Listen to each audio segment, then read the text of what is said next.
Integrate it. Add wings to your career. Hello everyone, welcome back to integrate it ed wings to your career. So अपन कर रहे थे hydrology और अपन ने last lecture में देखा था क्या होता है मेरा हाइड्रोलॉजिकल साइकिल और उसकी various terminologies and budget equation. Okay, now we will start precipitation and its measurement.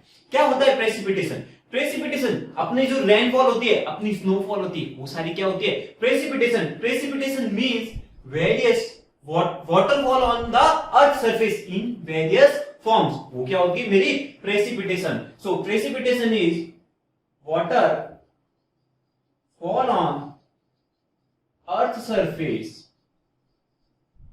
in various form। earth surface in various form, various forms, ठीक है, are known as precipitation. Okay, so precipitation क्या हो गया? मेरा earth surface पे जो water form हो रहा है, वाटर फॉल हो रहा है, उसे मैं क्या बोलता हूं? प्रेसिपिटेशन। ठीक है, अब कौन कौन सी फॉर्म में मेरा प्रेसिपिटेशन हो सकता है? तो क्या हो सकता है? रेन हो सकता है, रेन, और क्या हो सकता है? स्नो हो सकता है। क्या होता है? रेन, स्नो, स्लीट, ग्लेज, ये सारे अपन अभी देखेंगे। ठीक है, और इनमें से बहुत से क्वेश्चंस भी आते हैं ना कि रेन क्या होता है, स्नो क्या होता है, स्लीट क्या होता है, ग्लेज क्या होता है, इनसे बहुत क्वेश्चंस आते हैं। लेकिन उससे पहले एक टर्म्स आती है वाटर वेपर। क्या आती है? Water vapour. क्या होती है मेरा वाटर वेपर? अपना जो एयर होता है, ठीक है, एयर होती है जो मेरे एटमॉस्फेयर में, वो एटमॉस्फेयर से क्या होती है? मॉइस्चर अब्सॉर्ब करती है। मॉइस्चर अब्सॉर्ब करना है तो क्या होता है? वो वाटर वेपर होता है। ठीक है, तो air in the atmosphere can easily absorb moisture, ठीक है, in the form of water vapour. ठीक है, सो air absorb moisture in atmosphere in form of water vapor, in form of water vapor। अब कैसे ऑब्जॉर्व करती है? क्या मेरा वाटर वेपर यहां पर मैं क्यों पढ़ रहा हूं? ठीक है, अब क्या होगा? जैसे मेरा टेम्परेचर बढ़ेगा, है ना, टेम्परेचर बढ़ेगा तो क्या होगा? वाटर वेपर ज्यादा ऑब्जॉर्व होगी। सो ये टेम्परेचर के साथ बहुत इंपॉर्टेंट रिलेशन है कि इफ मेरा टेम्परेचर इंक्रीज हो रहा है, टेम्परेचर इंक्रीज हो रहा है मींस क्या होगा? मेरा water vapour, absorb of water vapour क्या हो जाएगा? Increase. Absorb of water vapour increase होता है। ठीक है, तो इस पे बेस्ड एक ग्राफ होता है, ग्राफ मैं आपको समझाता हूं। चलो यहां देखिए, ठीक है, ये मेरा ग्राफ है, इसमें सैचुरेशन वेपर, सैचुरेशन, चलो इसको ऐसे लिख देते हैं, यहाँ सैचुरेशन वेपर और टेम्परेचर, यहाँ वेपर और यहाँ आ जाता है टेम्परेचर। ओके, इनिशियली मान लो अगर मेरा कोई यहां पर क्या है? ये एयर है, ठीक है, ये एयर है, ठीक है, क्या हो गया? मेरा एयर है, ठीक है, यहां पर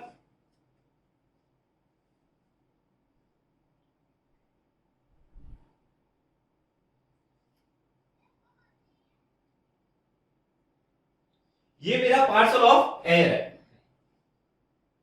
क्या है? Parcel of air. अब मैं कह रहा हूं ये पार्सल ऑफ एयर किसी टेम्परेचर टी, किसी टेम्परेचर टी पे क्या हो रहा है? कंटिन्यूसली क्या हो रहा है? कूल हो रहा है। मींस ये क्या कर रहा है? वेपर गेन कर रहा है। तो ये यहां पर ये एयर कहां पहुंच जाएगी? जैसे ही टेम्परेचर कम हो रहा है, इस टेम्परेचर पे वाटर वेपर क्या कर रहा है? गेन कर रहा है। तो जैसे जैसे इस क्या हो रहा है? कांस्टेंट टेम्परेचर पे वाटर क्या कर रहा है? सॉरी, मेरा एयर क्या कर रहा है? वेपर गेन कर रहा है। ठीक है, वाटर गेन कर रहा है मींस क्या हो गया? मेरा वाटर वेपर यहां पहुंच जाएगा।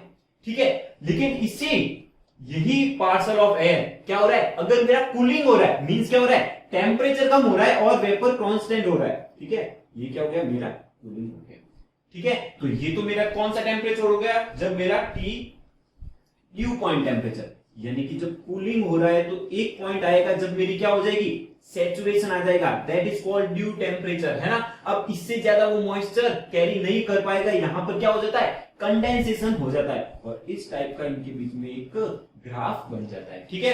सो टी इज द क्या, टी इज टेम्परेचर, ठीक है, और टी डब्ल्यू यहां पर एक मिड कंडीशन में होगी, ठीक है, मिड कंडीशन होगी,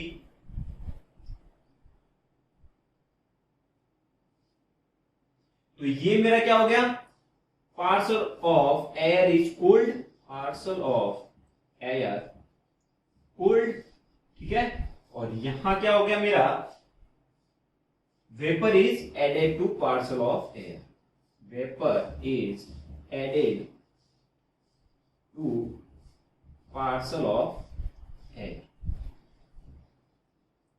ओके। और कहीं कंडीशन इस ए सी पॉइंट पे कुछ कंडीशन होगी, चलो इसको ए नाम दे देते हैं, बी सी, सी पे एक मिड कंडीशन होगी, ठीक है, सी पे एक मिड कंडीशन होगी जिसे मैं टी डब्ल्यू नाम दे देता हूं। यहां पर मेरा टेम्परेचर है टी डब्ल्यू, और टी डब्ल्यू को कह रहा हूं मैं wet bulb temperature, T W क्या है मेरा, वेट बल्ब टेम्परेचर, और wet bulb temperature, and T D due point temperature, due point temperature. चलो एक बार वापस देखते हैं इसको, टी डब्ल्यू यहां लिख देता हूं मैं, ये आ गया मेरा टी डब्ल्यू। इनिशियली क्या होता है, यहां पर मान लो मेरा वाटर वेपर है, सॉरी पार्सल ऑफ एयर है, वो ए पे हो रहा है, मैं कह रहा हूं वेपर इज, इसमें जो पार्सल ऑफ एयर है इसमें वेपर क्या हो रही है, ऐड हो रही है, at constant temperature, means constant temperature T पे मेरा क्या हो रहा है, इसमें वेपर ऐड हो रही है। जैसे वेपर ऐड होगी मींस क्या होगी, उसकी डेंसिटी कम होगी, वो हल्का होगा, हल्का होगा मींस वो ऊपर चढ़ेगा, ठीक है, ऊपर चढ़ा मींस मेरा वेपर क्या हो रहा है, बढ़ रहा है, वेपर क्या हुआ, बढ़ रहा है, तो ये यहां पर हो गया। अगर यही पार्सल ऑफ एयर क्या हो रहा है, कूल हो रहा है, ठीक है, कूल हो रहा है, एयर कूल्ड हो रही है, ठीक है, तो ये कूल्ड होगी क्या पहुंच जाएगा, एक टेम्परेचर जिसे ड्यू टेम्परेचर पॉइंट कहते हैं, यहां पर मेरी क्या हो जाती है, वेपर सैचुरेशन मींस कंडेंसेशन की कंडीशन आ जाती है, क्या कंडीशन, कंडेंसेशन की कंडीशन, और एक आइडियल कंडीशन जहां पर मेरा इनके बीच में कुछ सी पॉइंट होता है जिसे टी डब्ल्यू कहते हैं, वो होता है मेरा वेट बल्ब टेम्परेचर। तो यहां पर तो क्या होगा मेरा 100% सैचुरेशन, ठीक है, और इसे बोलते हैं ES, मींस वेपर क्या हो गई, सैचुरेशन वेपर प्रेशर हो गया, और यहां पर हो गया मेरा EW, मींस वेट बल्ब पे मेरा प्रेशर कितना है, ठीक है, और यहां पर जो कंडीशन होती है उसे कंडेंसेशन वाली कंडीशन, ठीक है, कंडेंसेशन, ठीक है। तो इफ क्या होता है, if evaporation is continuous A state of equilibrium is reached, ठीक है, अगर मेरा इवापोरेशन कंटिन्यूअस होगा तो एक इक्विलिब्रियम रीच्ड होगा, जब मेरा क्या होगा, वेपर प्रेशर 100% हो जाएगा, अब एयर ज्यादा उससे ज्यादा वेपर ले ही नहीं पाएगी, ठीक है, तो एयर मेरी क्या हो गई, फुली सैचुरेटेड हो गई, ठीक है, सो एयर क्या हो गई, अब वो वेपर और ले नहीं पाएगी भैया, जब इवापोरेशन आ गया मींस सैचुरेशन आ गया, अब क्या एयर और पानी ले पाएगी, और उसके पास ऑलरेडी इतना मॉइस्चर है, तो वो क्या होगी, अब मॉइस्चर ले ही नहीं पाएगी, ठीक है, तो क्या करती है वो एयर, एक एग्जर्ट प्रेशर एग्जर्ट करती है, ठीक है, और उसी प्रेशर को मैं क्या बोलता हूं, वेपर प्रेशर बोलता हूं, मींस वेपर जो एट सैचुरेशन वेपर जो प्रेशर क्रिएट करती है उसे मैं क्या बोलता हूं, वेपर प्रेशर बोलता हूं, और उसे एट सैचुरेशन आ गया तो मींस उसे क्या बोल दिया मैंने, सैचुरेशन वेपर प्रेशर, क्या बोल दिया, सैचुरेशन वेपर प्रेशर। सो यहां पर लाइन बन जाती है, मैं एक बार बोल देता हूं, आप ध्यान से सुन लेना, if evaporation continuous A state of equilibrium is reached, continuous evaporation होगा तो एक स्टेट आ जाएगी इक्विलिब्रियम की, ठीक है, देन एयर इज, उस टाइम क्या होगा, एयर मेरी फुली सैचुरेटेड होगी, और वो एयर क्या करेगी, और मॉइस्चर अब्सॉर्ब कर पाएगी, और वेपर अब्सॉर्ब कर पाएगी, नहीं कर पाएगी, ठीक है, और वेपर जब अब्सॉर्ब भी नहीं कर पाएगी तो सैचुरेशन प्रेशर आ गया, the vapour pressure at that saturation is called saturation vapour pressure, ठीक है। और यहां पर क्या आ जाता है, इस ग्राफ से अपन समझ सकते हैं कि ये पार्सल ऑफ एयर है, यहां पर एक कांस्टेंट टेम्परेचर पे वेपर मेरा ऐड हो रहा है, और यहां पर आते ही यहां पर इसका क्या हो गया, सैचुरेशन 100% इक्विलिब्रियम रीच्ड हो गया, तो इसे बोलते हैं क्या, सैचुरेशन वेपर प्रेशर। और जहां TD है इससे कम, अगर इससे ज्यादा अगर मैं कूल करूंगा तो वहां क्या, कंडेंसेशन की कंडीशन आ जाएगी, और कंडेंसेशन मींस मेरा रैन स्टार्ट हो जाएगा, ठीक है। So cooling air beyond TD temperature at dew point, इससे बियॉन्ड करते हैं तो क्या कंडीशन आ जाती है, कंडेंसेशन की कंडीशन आ जाती है, ठीक है। सो ये होता है अपना वेपर प्रेशर। अब मेरा प्रेसिपिटेशन हो रहा है, तो इसके लिए क्या कंडीशन हो सकती है? हो सकता है मेरा एयर मास बहुत बड़ा हो जाए, ठीक है, मेरी कंडेंसेशन की कंडीशन आ जाए। तो कुछ कंडीशन होती है प्रेसिपिटेशन के लिए जो एग्जाम में पूछी जा सकती है कि कौन सी कंडीशन में मेरा प्रेसिपिटेशन होता है, ठीक है। ये इंपॉर्टेंट है, वेपर प्रेशर ध्यान रखना, सैचुरेशन वेपर प्रेशर क्या होता है, ठीक है। चलो next, condition for the precipitation. Precipitation से काफी क्वेश्चन बनते हैं, इसके मेजरमेंट पे क्वेश्चन बन सकते हैं, ठीक है, इसके कंडीशंस पे क्वेश्चन बन सकती है, और इन पे बहुत सारी टर्म्स आती है, टर्मिनोलॉजी पे क्वेश्चंस बन सकते हैं ना। चलो पहले करते हैं condition for occurrence of precipitation. Precipitation condition लिख देता हूं, ठीक है, आप समझ जाना।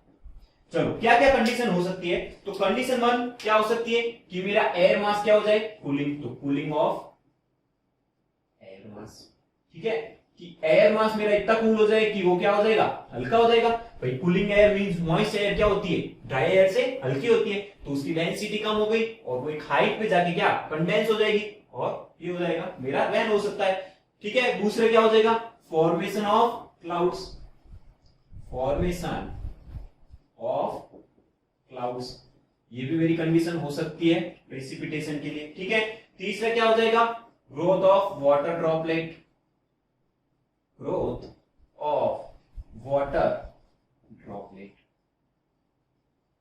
ठीक है। और लास्ट कंडीशन होती है accumulation of moisture, accumulation of moisture,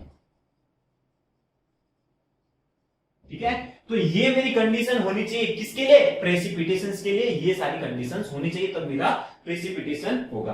अब कुछ टाइप ऑफ प्रेसिपिटेशन होता है, क्या होता है मेरा फ्रंटल प्रेसिपिटेशन, क्या होता है मेरा साइक्लोनिक प्रेसिपिटेशन, बहुत से क्वेश्चन आते हैं इसके इसमें और बहुत सारा कंफ्यूजिंग होता है, ठीक है। फ्रंटल क्या कैसे बनता है, ठीक है, और ऑरोग्राफी क्या होता है, कॉन्वेक्टिव क्या होता है, ठीक है, तो इसमें बहुत कंफ्यूजिंग होता है। तो अपन इसको अलग अलग वे में अच्छे से समझेंगे और क्या कौन सी टर्म इनमें ध्यान रखनी है वो देख लेंगे, है ना। So type of precipitation, types of precipitation,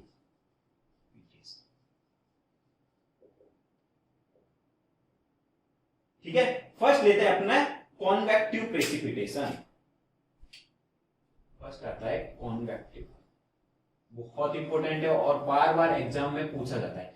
convective precipitation क्या होता है, कॉन्वेक्टिव प्रेसिपिटेशन जहां आपको दिखे किसके लिए कारण होता है, हीटिंग ऑफ एयर। ये याद रख लेना कि कॉन्वेक्टिव प्रेसिपिटेशन का कुछ क्वेश्चन आ रहा है मींस वो किसके कारण होता है, हीटिंग ऑफ एयर के कारण होता है। तो यहां लिख देते हैं due to heating of air, due to heating of air.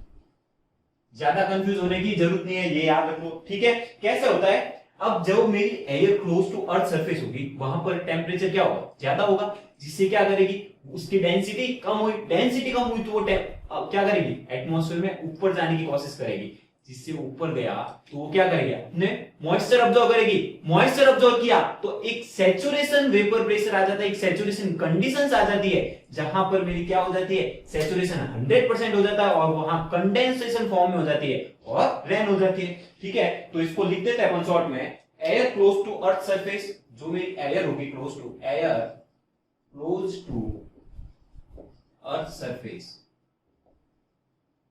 वो क्या हो जाएगी, हीटिंग ज्यादा होगी, टेम्परेचर मेरा क्या होगा, ज्यादा होगा, इसके कारण heated, so density decrease, heated, भाई टेम्परेचर ज्यादा होगा अर्थ सरफेस पे, है ना, तो क्या होगी, जो air close to earth surface होगी, ठीक है, क्लोज,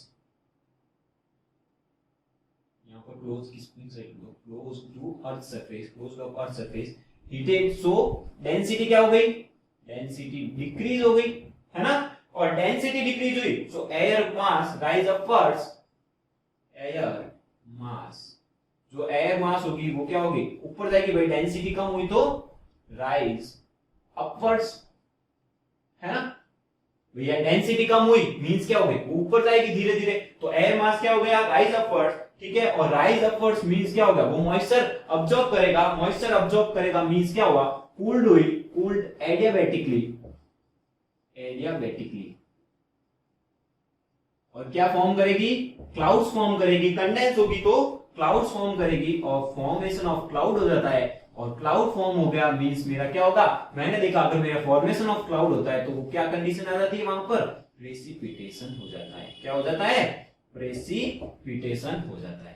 गॉट इट। तो कॉन्वेक्टिव के लिए क्या याद करना है कि मेरा किसके कारण होता है, ड्यू टू हीटिंग एयर। जो मेरी अर्थ सरफेस पे हीटिंग एयर होगी वो हीट के कारण क्या होगी, उसकी डेंसिटी डिक्रीज होगी, जिसके कारण वो राइज हुई तो उसने मॉइस्चर ऑब्जॉर्ब किया, इसके कारण वो कूल्ड हुई एडियाबैटिकली, जिससे क्या हुआ, उसको ड्राई एयर से क्या हुई, मास वेट में क्या हुई, हल्की हुई तो क्लाउड फॉर्मेशन हुआ, जिसके कारण क्या होता है, और मेरा क्लाउड फॉर्मेशन प्रेसिपिटेशन को बताता है। ठीक है, नेक्स्ट आता है अपना ओरोग्राफिक प्रेसिपिटेशन। ठीक है, चलो यहां कर देते हैं अपन second, that is orographic. Orographic precipitation. Orographic precipitation में क्या होता है,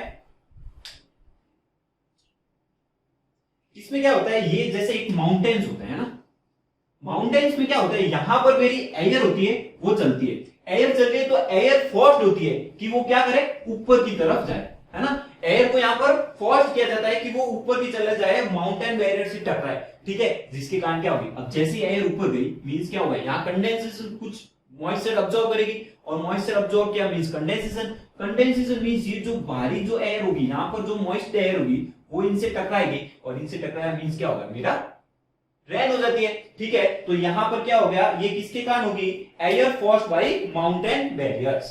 तो ये इसके लिए क्या कंडीशन याद रखनी है कि air forced by mountain barriers, air forced by mountain barriers,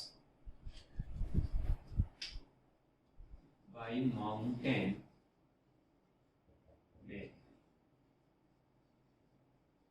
ठीक है, तो क्या कंडीशन होगी, एयर फ्लो अक्रॉस माउंटेन,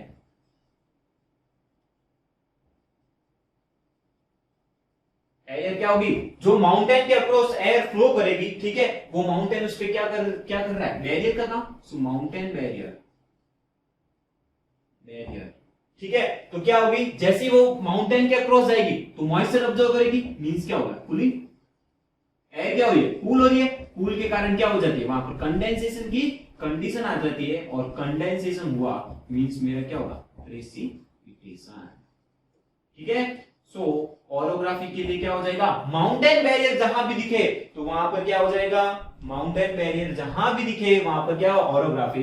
क्या होता है, ये जैसा माउंटेन है और एयर यहां से ब्लो करेगी, क्या करेगी, एयर ब्लो करेगी, जैसे जैसे अब यहां पर एयर क्या है, बैरियर आ गया, तो एयर यहां से ऊपर की तरफ ही जाएगी, अपना ऊपर की तरफ जाएगी मींस क्या, डेंसिटी डिक्रीज, और यहाँ पर मॉइस्चर ऑब्जॉर्ब करेगी। ठीक है, और यहां से टकरा के क्या हो जाती है, मेरी रेनफॉल हो जाती है। अब रेनफॉल वो यहां पर भी हो सकती है, अगर टकरा के मेरी एयर यहां पहुंच जाए तो रेनफॉल यहां भी हो सकती है। ठीक है, तो जहां माउंटेन बैरियर आ जाए वहां कौन सा होगा, ओरोग्राफिक होगा। ठीक है, आया समझ में। तो ओरोग्राफिक की कंडीशन क्या हो जाएगी, जहां पर माउंटेन बैरियर, और कॉन्वेक्टिव के लिए हीटिंग ऑफ एयर।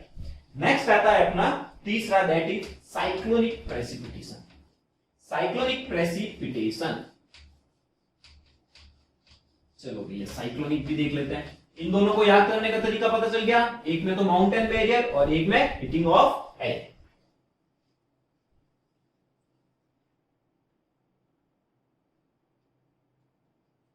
चलो नेक्स्ट आता है थर्ड, साइक्लोनिक प्रेसिपिटेशन।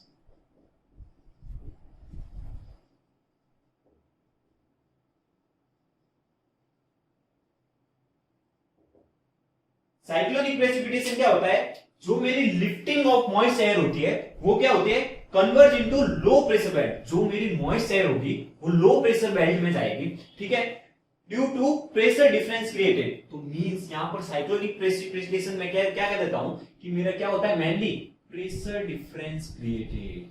ठीक है, प्रेशर डिफरेंस क्रिएट के कारण जो मेरी रेन होगी, जो मेरा प्रेसिपिटेशन होगा, वो मेरा क्या याद रखूंगा, साइक्लोनिक प्रेसिपिटेशन याद रखूंगा। ठीक है, अब इसमें दो हेमिस्फीयर होते हैं, that is northern hemisphere, northern देख लेना भैया, नॉर्थर्न एंड साउथर्न हेमिस्फीयर।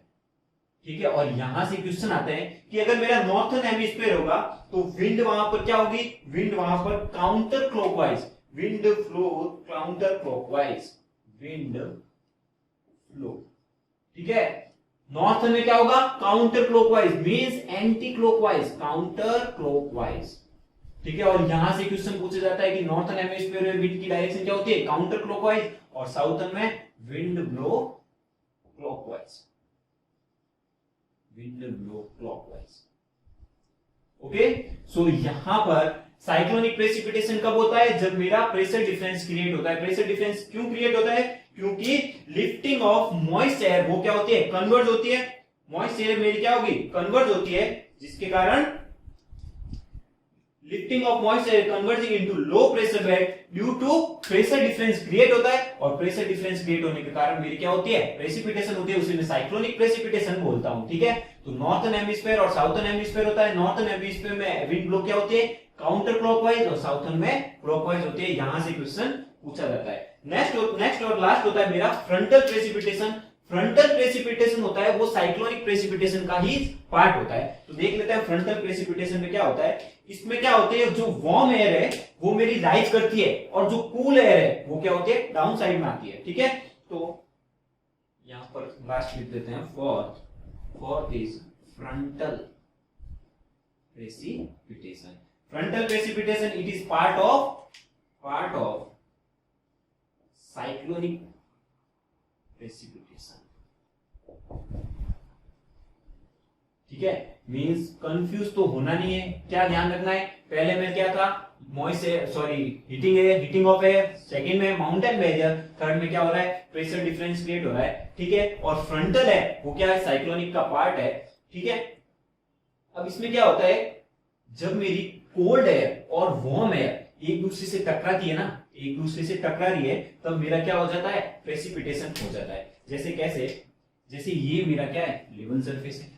अब जो मेरी वार्म एयर होगी, वार्म एयर तो क्या होगी, अपवर्ड जाने की कोशिश करेगी ऐसे, है ना। वार्म एयर तो अपवर्ड जाने की कोशिश करेगी ऐसे, ठीक है। और यहां पर जो कोल्ड एयर होगी वो क्या होगी, डाउनवर्ड। क्यों भैया, थोड़ा मॉइस्चर है, भारी हो जाती है, तो डाउनवर्ड आने की कोशिश होगी। और जब ये दोनों एयर्स, ये तो होगी मेरी कोल्ड एयर, और ये हो गई ऊपर वाली वार्म एयर, है ना। जब ये आपस में टकराते हैं, तो क्या हो जाता है, प्रेसिपिटेशन हो जाता है, क्लाउड का फॉर्मेशन हो जाता है। क्लाउड का फॉर्मेशन हुआ मींस मेरा क्या हो गया, प्रेसिपिटेशन हो गया, ठीक है। तो क्या होता है, जब मेरी दो एयर मासेस टकराते हैं, कौन से, वार्म एयर मासेस और कोल्ड एयर पोलर मासेस जब टकराते हैं, ठीक है। अब ये ध्यान रखना, टकराते कब हैं, जब ये अपोजिट डायरेक्शन में आते हैं, ठीक है। तो मेरा क्या हो जाता है, फ्रंटल है, ठीक है। तो यहां पर लिख देते हैं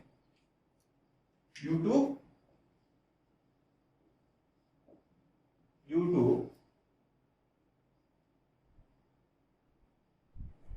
contrasting of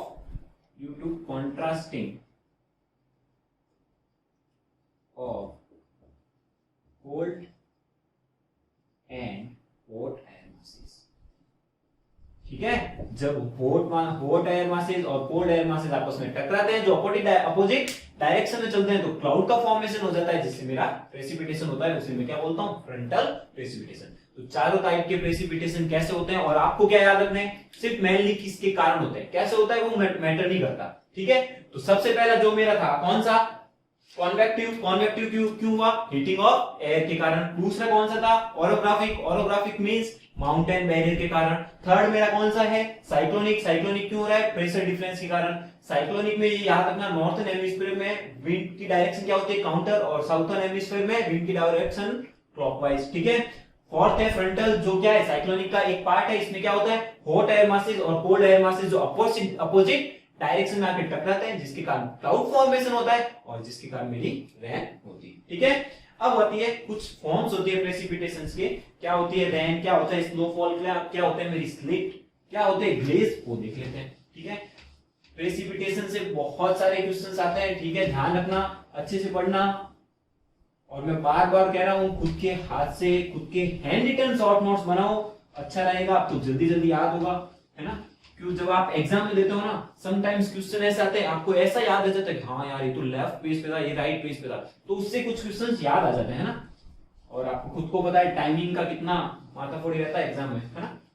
चलो फॉर्म्स ऑफ प्रेसिपिटेशन, सबसे पहला आता है रेन, ठीक है। और रेन सबको पता है क्या होती है rain, precipitation in form of water droplet, ठीक है। और साइज ऑफ वाटर ड्रॉपलेट कितनी होती है 0.5 mm टू 6 mm, ठीक है। Precipitation in form of water droplet और साइज ऑफ वाटर ड्रॉपलेट क्या होती है 0.5 mm टू 6 mm, ठीक है। तो उसे मैं क्या बोलता हूं, रेन कहता हूं, ठीक है। 6 mm से लेस होनी चाहिए, 0.5 mm से मेरी ड्रॉपलेट का डायामीटर है, ठीक है। ये डायामीटर, डाया ऑफ ड्रॉपलेट क्या होती है 0.5 mm टू 6 mm, ठीक है। तो वो मेरी क्या हो गई, रेन हो गई। सेकंड क्या आता है, स्नोफॉल। चलो सेकंड आ गया मेरा स्नोफॉल। स्नोफॉल क्या होता है, तो लार्जर स्नोफ्लेक्स कभी कभी आता है ना, उसे अपन क्या बोलते हैं स्नोफॉल। तो the fall of larger snowflakes, ठीक है, from the cloud on the ground surface is called snowfall. अब इसकी डेफिनेशन लिखाने की मेरे हिसाब से जरूरत नहीं, आप समझ गए होंगे, ठीक है। अब स्नोफॉल होते कैसे, तो ये व्हाइट एंड ओपेक होते हैं। क्या होते हैं, white and opaque. Opaque means पारदर्शी नहीं होते हैं, आर पार नहीं दिखाई देते हैं, ठीक है। व्हाइट एंड ओपेक होते हैं, ठीक है। अब ये अकर कब होते हैं, occurs when फ्रीजिंग पॉइंट है वो अर्थ सरफेस से 300 किलोमीटर होने से, freezing point is less than 300 kilometre from earth surface, ठीक है। तभी मेरे क्या होते हैं, स्नोफॉल होता है, ठीक है। स्नोफ्लैक्स के रूप में, स्नोफ्लैक्स के फॉर्म में जो बारिश होती है, ठीक है, क्लाउड्स में, ठीक है। क्लाउड्स में मींस क्लाउड से अर्थ पे, उसको क्या वो बोलते हैं, स्नोफॉल बोलते हैं। जो स्नोफॉल होते हैं वो व्हाइट एंड ओपेक होते हैं। और कब होता है, जब मेरा फ्रीजिंग पॉइंट 300 किलोमीटर से कम हो फ्रॉम द अर्थ सरफेस, ठीक है। और इसकी एवरेज डेंसिटी क्या होती है 0.1 ग्राम पर सीसी, एवरेज डेंसिटी। यहां से क्वेश्चन पूछते हैं भैया, एवरेज डेंसिटी क्या होती है 0.1 ग्राम पर सीसी, ठीक है। तो snowfall is a precipitation in the form of snowflakes from the cloud on the ground surface, ठीक है। रेन और स्नोफॉल ये तो आपको जनरली पता ही है क्या होती है, ठीक है। ध्यान रखना क्या है, डाया क्या होती है 0.5 mm टू 6 mm, यहाँ एवरेज डेंसिटी होती है। और कब होता है, जब मेरा फ्रीजिंग पॉइंट 300 किलोमीटर से कम डिस्टेंस पे हो। व्हाट इट नेक्स्ट आता है, नेक्स्ट फॉर्म आती है स्लीट। स्लीट क्या होता है, जो mixture of snowfall and rain होता है उसे मैं क्या बोलता हूं, slit. Slit is mixture of, important terms है, डायरेक्ट याद रखने की चीजें हैं, mixture of rain and snowfall, ठीक है। वो मेरी क्या होती है, वो मेरा स्लीट होता है, ठीक है। चलो अब स्लीट का डायमीटर क्या हो जाता है, तो हैविंग डायमीटर 5 mm और लेस, ठीक है। तो ये यहां पर क्या होती है, ट्रांसपेरेंट आइस के फॉर्म में होती है, हैविंग डायमीटर 5 mm और less. Transparent ice having dia 5 mm और लेस, मींस डाया क्या होगी 5 mm या उससे कम होगी, तब मैं उसे क्या बोलूंगा, स्लीट बोलूंगा। लेकिन होना क्या चाहिए, रेन और स्नोफॉल का मिक्सर होगा। यूनिक खाली रेन हो रही है, उसका डाया 5 mm से कम होता तो वो रेन हो गई, है ना। तो दोनों का मिक्सर हो और उसमें क्या होगी, ट्रांसपेरेंट आइस हो, उसका डाया कितना होना चाहिए 5 mm से कम, तो उसे मैं क्या बोलूंगा, स्लीट, ठीक है। नेक्स्ट आता है हेल। हेल क्या होता है, लार्ज पैलेट और स्फेयर ऑफ आइस होता है, ठीक है। जैसे आइस होता है वैसे ही हेल होता है। नेक्स्ट आता है हेल। हेल क्या हो गया, हेल हो गया मेरा लार्ज पैलेट्स और sphere of ice, large pellets और स्फेयर ऑफ आइस, ठीक है। अब इसका डाया क्या होगा 5 mm to 50 mm, 5 mm to 50 mm। भैया इन डाया पे क्वेश्चन एक दो बार आ चुके हैं तो आपको याद होना चाहिए, ठीक है। रेन का मेरे अकॉर्डिंग आया हुआ है कि रेन कब होगी, जब इसका पार्ट जो उसकी बूंद का ड्रॉप्स का डायमीटर क्या होगा 0.5 mm टू 6 mm होगा, ठीक है। अब आती है ड्रिजल। ड्रिजल क्या होता है, सबको पता है, झरना होता है। जब मेरी रेन का डायमीटर, रेन की ड्रॉप्स का डायमीटर 0.5 mm से कम हो तो उसे मैं क्या बोलता हूँ, ड्रिजल बोलता हूँ, ठीक है। तो ड्रिजल तो सबको पसंद भी है और ठीक है समझ गए होंगे क्या कहना चाहता हूं। सो ड्रिजल कब होती है, जब मेरी रेन ड्रॉप्स का diameter, rain drop, dia of rain drops क्या होना चाहिए, लेस देन 0.5 mm। ठीक है, सबको पसंद होती है ड्रिजल, बहुत अच्छा मौसम हो जाता है ड्रिजल के टाइम, तो डाया क्या होती है 0.5 mm से कम होती है, तो उससे मैं क्या बोलता हूं, drizzle. So the fall of numerous uniform minute droplet of water having dia less than 0.5 mm is known as drizzle। ठीक है, अब इंटेंसिटी क्या होती है, तो इंटेंसिटी मींस कितनी तेजी से वो आ रही है, तो वो होती है 0.1 centimetre per our, 0.1 centimetre per our. कभी कभी इसको ये भी लिख देते भैया 1 mm पर आवर। ठीक है, कंफ्यूज नहीं होना है, ध्यान रख लेना। ठीक है, तो ड्रिजल की इंटेंसिटी क्या होती है, डाया क्या होता है, ध्यान रखना, रेन का डाया क्या होता है, हेल का क्या होता है, स्लीट का क्या होता है, सारे याद होने चाहिए, क्वेश्चंस आते हैं। ठीक है, नेक्स्ट होता है, लास्ट होता है ग्लेज। नेक्स्ट और लास्ट होता है मेरा ग्लेज। ग्लेज क्या होता है, जब मेरी रेन हो गई और ये रेन अगर किसी कोल्ड सरफेस के कांटेक्ट में आते हैं, कोल्ड सरफेस के कांटेक्ट, जिसका कोल्ड कितना हो, फ्रीजिंग पॉइंट टेम्परेचर हो, तब वो क्या हो जाती है, एक आइस के रूप में परत बना लेती है, वो मेरी क्या होती है, ग्लेज होती है। ठीक है, सो आपको समझ में आ गया होगा। ठीक है, it is the form of precipitation which fall as a rain and freeze when come in contact with the cold surface having freezing point. तो जो कोल्ड सरफेस के कांटेक्ट में आके क्या आइस की परत बना लेती है, वो मेरी क्या कहलाती है, ग्लेज कहलाती है। ठीक है,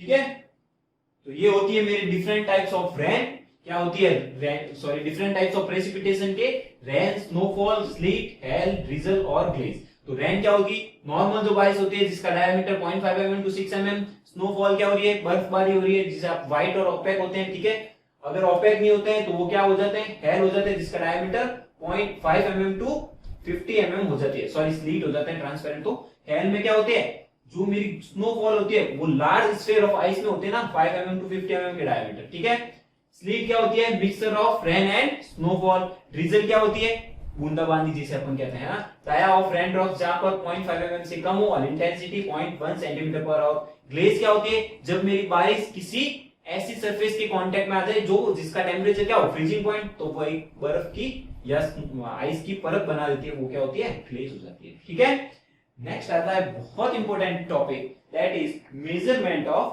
प्रेसिपिटेशन। ठीक है, तो मेजरमेंट कैसे करते हैं प्रेसिपिटेशन का, तो मेजरमेंट करने के लिए, प्रेसिपिटेशन को मेजरमेंट करने के लिए कुछ रेनबोज होते हैं। ठीक है, कुछ रेनबोज होते हैं। अब रेनबोज कौन कौन से हो सकते हैं, वो सारे अपन देखते हैं कैसे मेजर करते हैं। ठीक है, तो यहां से आपके न्यूमेरिकल पार्ट्स भी आने लग जाएंगे। ठीक है, okay, measurement of precipitation.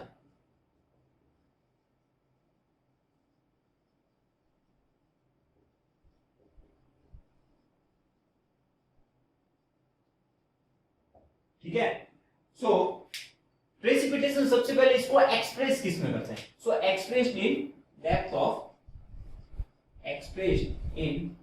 Depth of water, यानी कि मेरी रेन उसकी डेप्थ क्या है, डेप्थ ऑफ वाटर, यानी कि इन mm। तो प्रेसिपिटेशन को मेजर किस में करता हूं, इन mm, that is depth of water कितनी है। ठीक है, अब मेजर किससे करते हैं, रेनगॉज से। कौन कौन से रेनगॉज, रेनगॉज से। ठीक है, रेनगॉज कौन कौन से, तो मेरा ओम्ब्रोमीटर हो जाता है, ओम्ब्रोमीटर, और कौन सा हो जाता है, पल्वियोमीटर, स्पेलिंग देख लेना भैया, पल्वियोमीटर, ओम्ब्रोमीटर, पल्वियोमीटर, और कौन से होते हैं, हाइड्रोमीटर, है ना, हाइड्रोमीटर, ये सारे मैं यूज करता हूं। ठीक है, तो प्रेसिपिटेशन को मेजर किससे करते हैं, रेनगॉज कौन कौन से, ओम्ब्रोमीटर, पल्वियोमीटर और हाइड्रोमीटर। अब टाइप ऑफ रेनगॉज, दो टाइप के रेनगॉज होते हैं, एक तो रिकॉर्डिंग और दूसरा नॉन रिकॉर्डिंग। ठीक है, तो यहां अपन पढ़ते हैं दो टाइप के रेनगॉज होते हैं, रिकॉर्डिंग और नॉन रिकॉर्डिंग। पहला होता है रिकॉर्डिंग या नॉन रिकॉर्डिंग का, नॉन रिकॉर्डिंग रेनगॉज, और सेकंड इज रिकॉर्डिंग। ओके, सो ये दो टाइप के रेनगॉज होते हैं। नॉन रिकॉर्डिंग रेनगॉज क्या होता है, ये अपने इंडिया में एक्सटेंसिवली यूज जाता है, तो यहां लिख देते हैं अपने इंडिया में कौन सा एक्सटेंसिवली यूज जाता है, non recording extensively used, extensively used होता है। कौन सा? नॉन रिकॉर्डिंग मेरा एक्सटेंसिवली यूज्ड होता है, ठीक है। अब जो नॉन रिकॉर्डिंग अपन जो मेजरमेंट करते हैं प्रेसिपिटेशन का, वो कब करते हैं? Every day. ये क्वेश्चन आ चुका है, ध्यान रखना। एवरी डे एट 8:30 AM पे अपन क्या करते हैं? प्रेसिपिटेशन का मेजरमेंट करते हैं। ध्यान रखना किससे? नॉन रिकॉर्डिंग रेनफॉल से, ठीक है। तो इंडिया में सबसे ज्यादा कौन सा यूज करता है? नॉन रिकॉर्डिंग रेनफॉल यूज करते हैं एक्सटेंसिवली, ठीक है। नॉन रिकॉर्डिंग रेनफॉल में कौन सा यूज करता है? तो इसमें यूज करते हैं अपन साइमन रेनफॉल होता है वो, extensively use Simon rainfalls, Simons rainfalls, ठीक है। यहां ये ध्यान रखना, साइमन रेनफॉल्स यूज करता है extensively. Okay, so non recording rainfall अपन ने इंडिया में एक्सटेंसिवली यूज करते हैं, वो कौन सा है? साइमन रेनफॉल यूज करते हैं। और एवरी डे कब मेजरमेंट करते हैं? 8:30 AM। और ये बहुत बार ये क्वेश्चन पूछा जा चुका है, बहुत इंपॉर्टेंट है, ध्यान रखना, ठीक है। ऐसा नहीं कि टाइम वगैरह कौन पूछते हैं, बिल्कुल पूछते हैं आपसे, ठीक है। तो ये होता है मेरे नॉन रिकॉर्डिंग रेनफॉल्स। अब नेक्स्ट, अब नॉन रिकॉर्डिंग रेनफॉल से अपन मेजरमेंट कैसे करते हैं? तो जो अपना ओपन एरिया है, ठीक है, ये मेरा ओपन एरिया है, यहां पर मेरे को क्या मेजर करना है? तो यहां पर मैं क्या कर देता हूं? रेनफॉल रख देता हूं। और इससे जो भी मेरी डिस्टेंस, यहां पर मान लो कुछ बिल्डिंग है, तो इस बिल्डिंग की हाइट क्या होनी चाहिए? इस बिल्डिंग की हाइट, इसकी जो डिस्टेंस है, ठीक है, इसकी डिस्टेंस है इस बिल्डिंग की हाइट से दुगुनी होनी चाहिए। कितनी होनी चाहिए? दुगुनी। So it stored in open area of the concrete foundation, the distance of the rain gauge from the nearest object should be at least twice the height of object, ठीक है। तो ये लाइन लिख देते हैं क्योंकि इस पे बेस्ड क्वेश्चन आता है। the distance of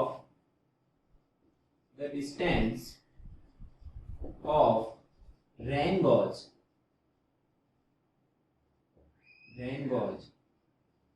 should be twice the height of nearest object, ठीक है। तो ऐसे अपन यूज लेते हैं किसका? नॉन रिकॉर्डिंग रेन गॉज का, ठीक है। अगर एक नोट डाल के लिख लो यहां पर, अगर किसी भी दिन मेरी प्रेसिपिटेशन 2.5 सेंटीमीटर से ज्यादा हो, मींस 25 mm से अगर किसी दिन मेरा प्रेसिपिटेशन इससे ज्यादा हो, किससे? 25 mm से, तो उसे मैं क्या बोलता हूँ? रेनी डे बोलता हूँ। क्या बोलता हूँ? Rainy day. मींस आज तो भैया अच्छी खासी बारिश हो गई, रेनी डे बोलता हूँ उसको जब 2.5 सेंटीमीटर से मेरा प्रेसिपिटेशन ज्यादा हो, ठीक है। तो ये होती है नॉन रिकॉर्डिंग वेव्स के बारे में। कौन सा एक्सटेंसिव यूज लेते हैं? साइमन रेनफॉल्स एक्सटेंसिवली यूज लेते हैं, ठीक है। अब बात करते हैं रिकॉर्डिंग रेनफॉल्स। तो रिकॉर्डिंग रेनफॉल्स में क्या होता है? अपन को किसी भी टाइम के लिए कितना उसमें प्रेसिपिटेशन हो रहा है वो अपन को बता देता है, क्योंकि वो रिकॉर्ड कर रहा होता है। तो इसमें रिकॉर्डिंग क्या किसके बीच में होती है? तो यहां पर एक कर्व बनता है, किसके बीच में? रेनफॉल और टाइम के बीच में एक कर्व बनता है। So curve between rainfall and time, curve between rainfall और टाइम। सो मींस यहां पर एक कर्व बनता है, एक डायरेक्ट कंटिन्यूअसली एक ग्राफ बनता रहता है जो रिकॉर्ड करता रहता है क्या, कि मेरी रेनफॉल किस टाइम में कितनी हुई। तो ये मेरे को डायरेक्ट ऑब्जर्वेशन देता है किसी भी टाइम पे रेनफॉल, ठीक है। So the recording gauge produce a continuous plot of rainfall against time and provide valuable short duration data of intensity। मतलब किसी भी शॉर्ट ड्यूरेशन के लिए मेरे को इंटेंसिटी चाहिए तो मैं किसका यूज करूंगा? रिकॉर्डिंग रेनफॉल्स का यूज करूंगा, ठीक है।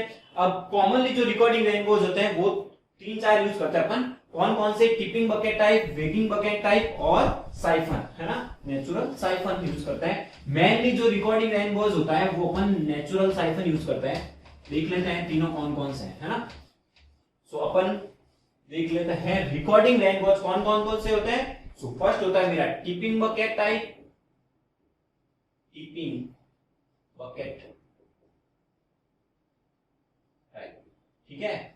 और दूसरा क्या होता है? वेगिंग,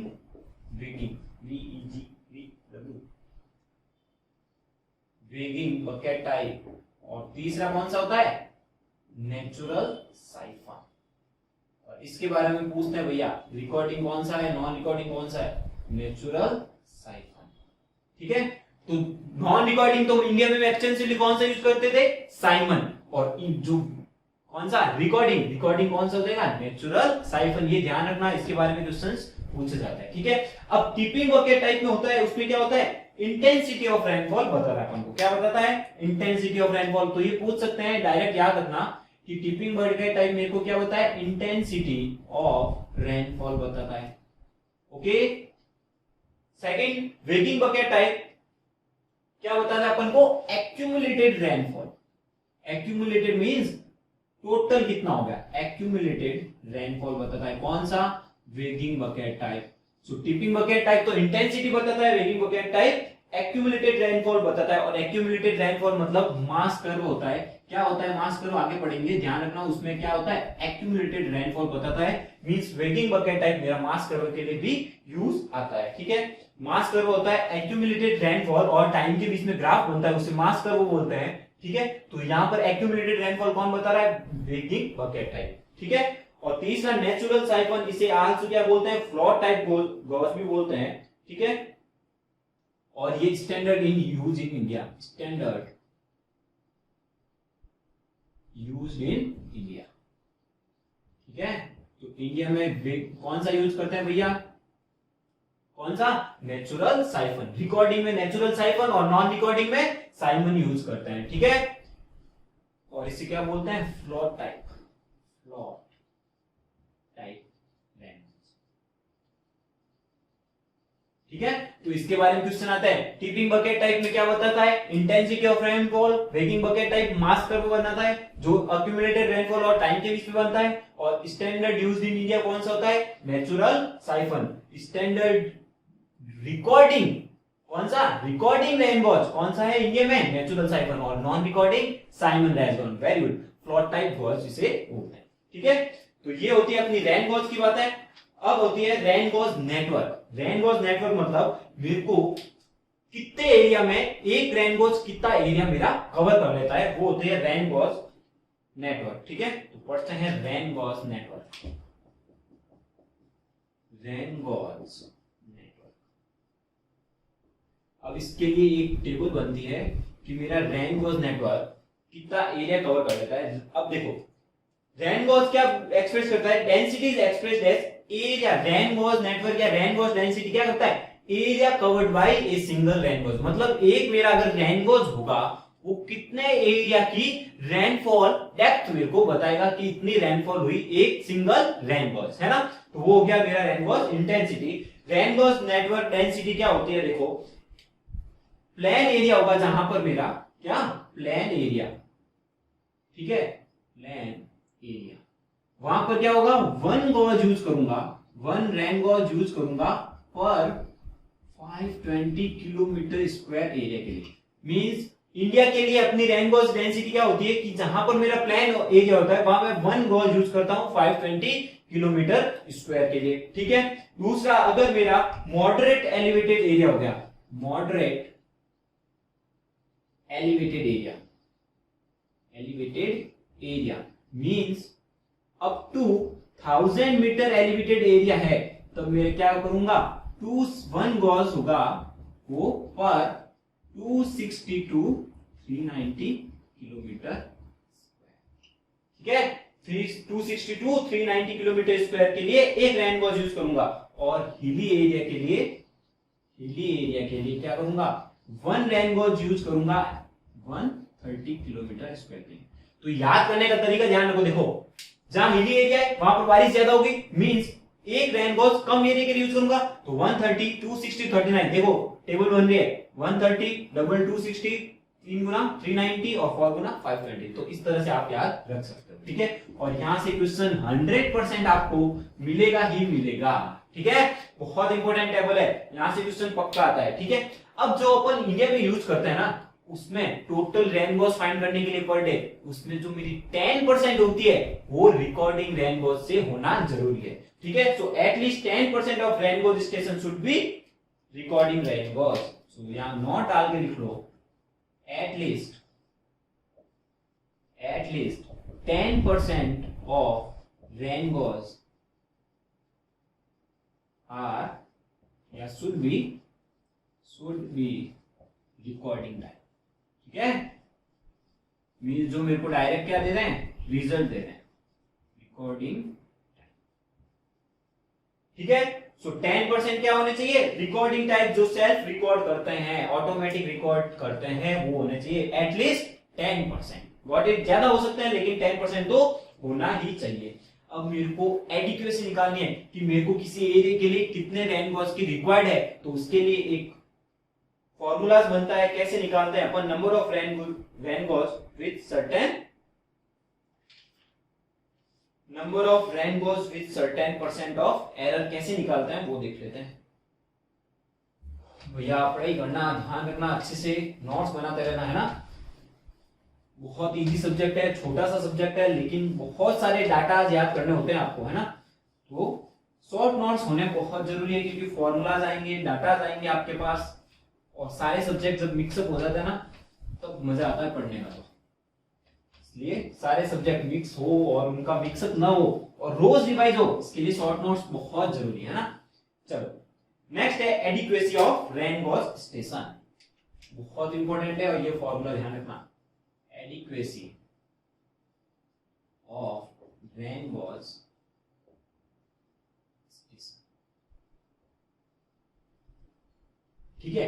अब मेरे को कितने रैन गॉस स्टेशन रिक्वायर्ड होंगे with certain percent of error, मान लिया मैंने कुछ 10% तक एरर मैं काउंट कर लेता हूं, तो मेरे को किसी एरिया में कितने रैन गॉस रिक्वायर्ड होंगे वहां की रैनफॉल डेप्थ निकालने के लिए, ठीक है। तो कैसे करूंगा, तो पहले मैं क्या कर लेता हूं, calculate the mean rainfall. First step मेरा क्या हो जाएगा, calculate mean रैनफॉल,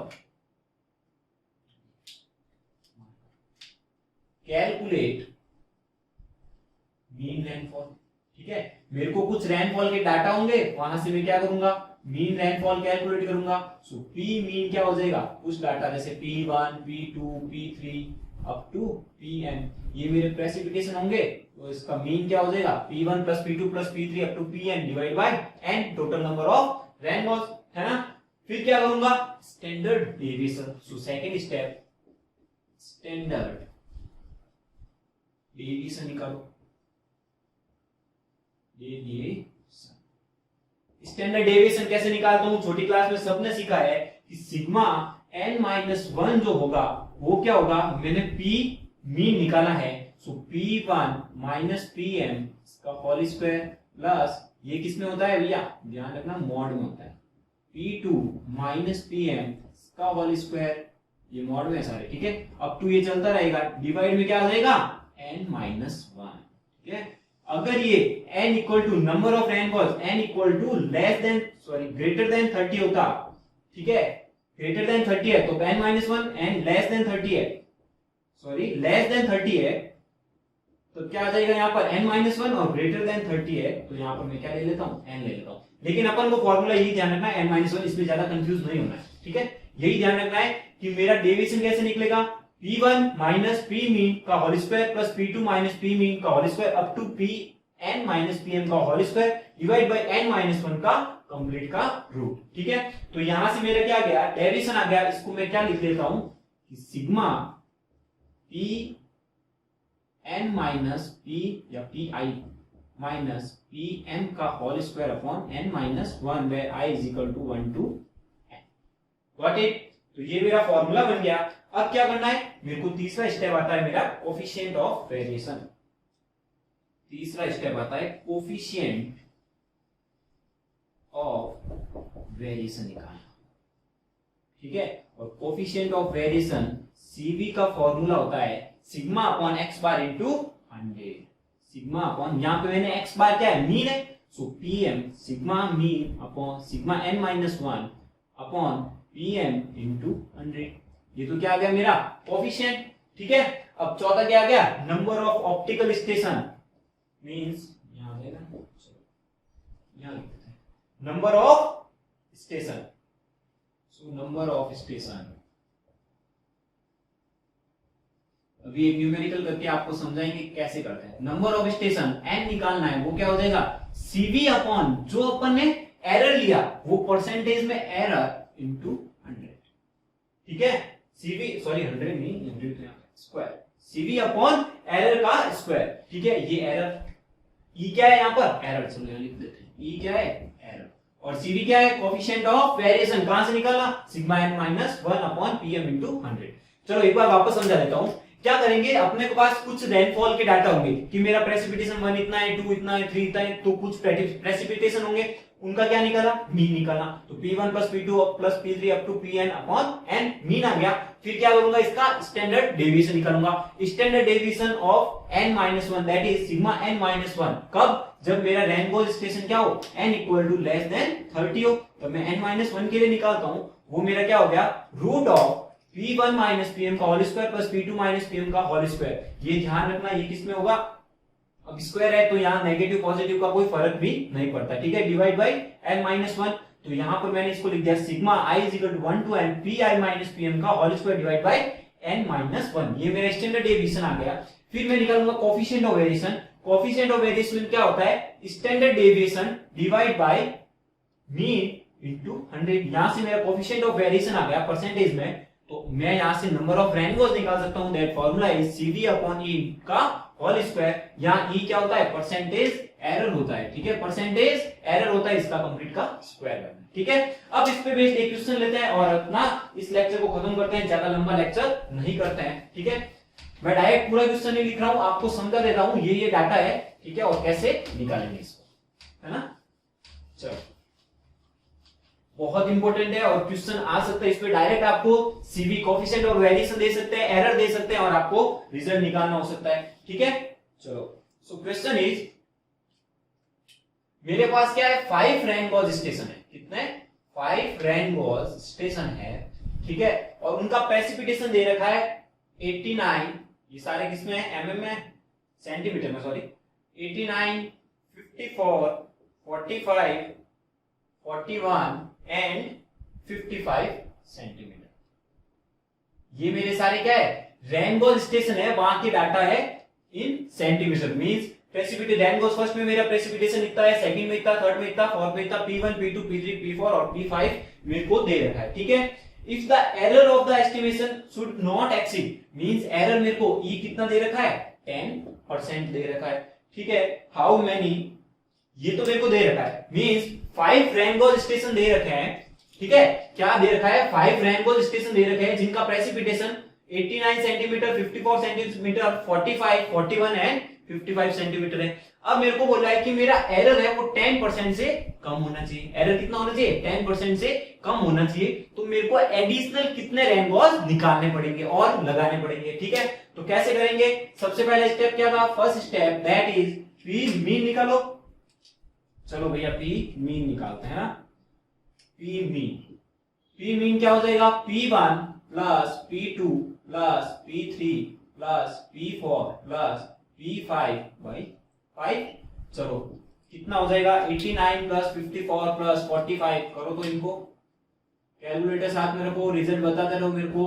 45 plus 41 plus 55 divide by 5, solve आपको करना आता है, एडिशन आपको करना आता है, यहां से इसका आंसर आ जाएगा 56.8 सेंटीमीटर, काफी ने सही निकाला है ना। चलो यहाँ P मीन आ गया, सेकंड क्या करेंगे, सेकंड स्टेप क्या था अपना, स्टैंडर्ड डेविएशन निकालना है ना, तो स्टैंडर्ड डेविएशन सिग्मा n-1 क्या था फॉर्मूला भैया, root of sigma i is equal to 1 to 5 Pi minus Pm का whole square divide by 5 minus 1 n-1, चलो यहाँ n-1 बाद में लिखेंगे ना। चलो तो करो इसको सॉल्व, वैल्यू रखो यहां पर, क्या आ जाएगा देखो, P1 कितना है 89 माइनस Pm कितना है 56.8, 89 माइनस 56.8 का होल स्क्वायर, सिमिलरली P2 कितना है 54 माइनस 56.8 का होल स्क्वायर, सिमिलरली P3 कितना है 45 माइनस 56.8 का होल स्क्वायर, P4 कितना है, चलो नीचे लिख रहा हूं है ना, 41 माइनस 56.8 का होल स्क्वायर, और लास्ट है 55 माइनस 56.8 का होल स्क्वायर, डिवाइड में क्या आ जाएगा n-1 दैट इज 5 माइनस 1, इसको आप कैलकुलेटर से सॉल्व कर लेना, सॉल्व करने पर आपको सिग्मा मिल जाएगा 18.95। अब आप बोलोगे सर इतना भारी कैलकुलेशन आया और वहां कैलकुलेटर नहीं है, कैसे करेंगे? सो आएगा ही नहीं ऐसा क्वेश्चन, और आ भी जाए तो स्किप मार देना, टाइम मत खराब करना, चाहे कितना भी अच्छा आपको आता है, ठीक है? सो यहाँ पर मेरे पास क्या आ गया? स्टैंडर्ड डेविएशन आ गया, मीन आ गया। नेक्स्ट स्टेप क्या होता है? कोफिशिएंट ऑफ वेरिएशन निकालना। कोफिशिएंट ऑफ वेरिएशन क्या होता है? सिग्मा अपॉन, सॉरी क्या होता है coefficient of variation? X bar sorry coefficient of variation क्या होता है? Sigma upon mean. मीन क्या है? पीएम, ठीक है, इनटू 100। सो सिग्मा मेरा कितना आया? 18.95। पी मीन कितना आया? 56.8, ठीक है, और इनटू कर दो 100, ठीक है, तो यहां पर मेरा क्या आ गया? 33, ठीक है, 33 क्या है? Coefficient of variation. अब नंबर ऑफ रेनबोज क्या होता है? सीवी अपॉन ई का whole square, that is 33 upon 10 का स्क्वायर। 3.3 का आप स्क्वायर करोगे तो अप्रोक्सीमेट आपके पास रिजल्ट आ जाएगा 11.13 के आसपास, है ना? तो मेरे नंबर ऑफ रेनबोज 11.13 क्या पॉइंट में पॉसिबल है? नहीं। तो क्या मैं 11 लगूंगा? नहीं, एक्स्ट्रा रेनबोज चलेगा, है ना, क्योंकि मेरे को एरर कम चाहिए, और एरर कम कब मिलेगा? जब मेरे रेनबोज ज्यादा होंगे। तो यहां पर मैं कितने रेनबोज लगा लेता हूं? 12 रेनबोज मेरे को चाहिए, लेकिन मेरे पास है कितने? 1 2 3 4 5 रेनबोज है। तो मेरे को एक्स्ट्रा जो रेनबोज होंगे वो कितने प्रोवाइड करने पड़ेंगे? एक्स्ट्रा रेनबोज कितने प्रोवाइड करने पड़ेंगे भैया? 12 चाहिए और 5 मेरे पास ऑलरेडी है, मींस मैं 7 रेनबोज और लगा दूंगा तो मेरा काम बन जाएगा। तब मेरा एरर क्या हो जाएगा? 10% से कम आ जाएगा, ठीक है? तो स्टेप वाइज क्या करना है? पी मीन निकालो, स्टैंडर्ड डेविएशन निकाल लो, यहां से मेरे को सीवी मिल जाएगा। देखो आपको एग्जाम में क्वेश्चन आएगा ना, तो मीन दे रखा होगा या फिर रेनबोज दे रखे, मीन निकालने में कोई तकलीफ नहीं है, ठीक है? स्टैंडर्ड डेविएशन सीधा देख रहा है, या तो पूछेगा कोफिशिएंट ऑफ वेरिएशन क्या होता है, या क्या होगा? कोफिशिएंट ऑफ वेरिएशन दे रखा होगा, एरर दे रखा होगा, नंबर ऑफ रेनबोज एडिशनल कितने रिक्वायर्ड होंगे अगर मेरे पास 5 रेनबोज ऑलरेडी। तो इस टाइप के क्वेश्चन आपको पूछा जा सकता है राजस्थान जेईई में भी और एसएससी जेईई में, ठीक है? सो क्या करना है? अच्छे से प्रेसिपिटेशन को वापस तैयार करना है और अच्छे से नोट्स बनाना है, और आपको वीडियो में बने रहना है, आपको मेरे साथ बने रहना है, और अपन हाइड्रोलॉजी कंप्लीट करेंगे, ठीक है? So stay with me, stay with integrate it. Thank you so much. Thank you for watching the video. Please like, share and subscribe the channel Integrated.